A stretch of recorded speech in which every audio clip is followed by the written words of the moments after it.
It's February in Calgary, and Cait Flanders stands in her tiny apartment, staring at piles of shoes, clothes, and knickknacks she hasn't touched in years. Around her, boxes threaten to topple like a paper tower, yet she's about to embark on a challenge that will change everything: no shopping for an entire year.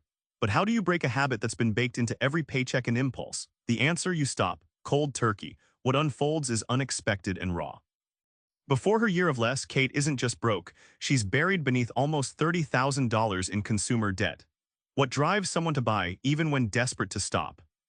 Cait's story begins in the throes of overspending, credit cards maxed, anxiety mounting. Her debt ballooned to nearly $30,000, each impulse by a bandage over deeper unhappiness. On a cold January morning, she realized that buying more wasn't buying happiness, it was just buying more problems. The debt was real, heavy, a constant whisper she could no longer ignore. Think of consumerism like a hamster wheel painted gold. It dazzles and distracts, but you're not actually moving forward. Cait learned that chasing new clothes, gadgets, and cafes was a temporary high, like caffeine chasing off fatigue. No matter how much she bought, her goals, freedom, peace, self-respect, only got further away. That cycle, dangerous and invisible until you're stuck in it. Paying off that mountain of debt wasn't just a financial win, it was a wake-up call. Cait noticed how hooked she'd been on retail therapy to escape stress and loneliness. The payoff forced her to confront the emptiness behind consumption. She began asking, what if I stopped buying for a whole year? That question became her launchpad to real freedom, not just relief. She didn't just stop shopping. Cait shredded her belongings like it was street art, transforming clutter into freedom. But minimalism wasn't about emptiness, it was about reclaiming herself. In one iconic scene, Cait stands surrounded by 15 garbage bags stuffed with shoes, clothes, and random decor she'd hoarded. That was 70% of her stuff gone in one fierce swoop. The apartment felt lighter, like gravity had loosened its grip.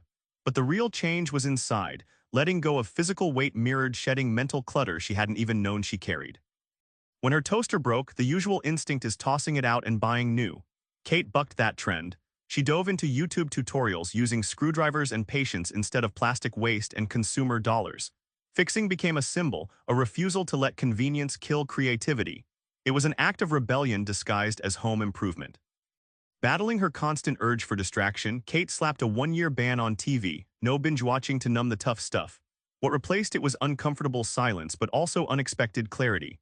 Conversations deepened, books got read, and she found herself present in moments she'd skimmed over for years. The absence of noise became her loudest lesson. Midway through her experiment, life throws her curveballs: heartbreak, upheaval, and raw loneliness. Shopping, drinking, eating had been her crutches. Now, without them, she's forced to grow up. One tough night, Cait wanted nothing more than to drown her heartbreak in a shopping spree. But the year-long rule held fast: no exceptions. Deprived of her usual refuge, she sat with the rawness instead, learning that pain doesn't always need an escape route.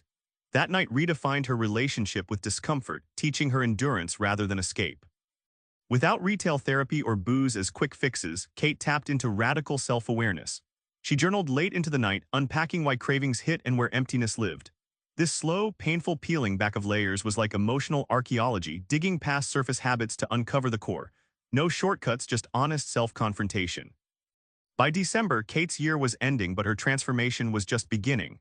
The less she consumed, the more she felt alive, connected to people, to place, to herself. Her epiphany: more stuff doesn't fill the void, but less noise lets clarity bloom. Fulfillment came not from accumulation, but intentional simplicity. Remember Cait standing amidst those towering bags of stuff in Calgary? She began trapped in debt and distraction, but by choosing less, she found more clarity, more presence, more freedom. Try this: pause before your next purchase. Ask yourself if it feeds your life or merely fills a hole. The year of less might just be your year of more. Subscribe for more book summaries like this one.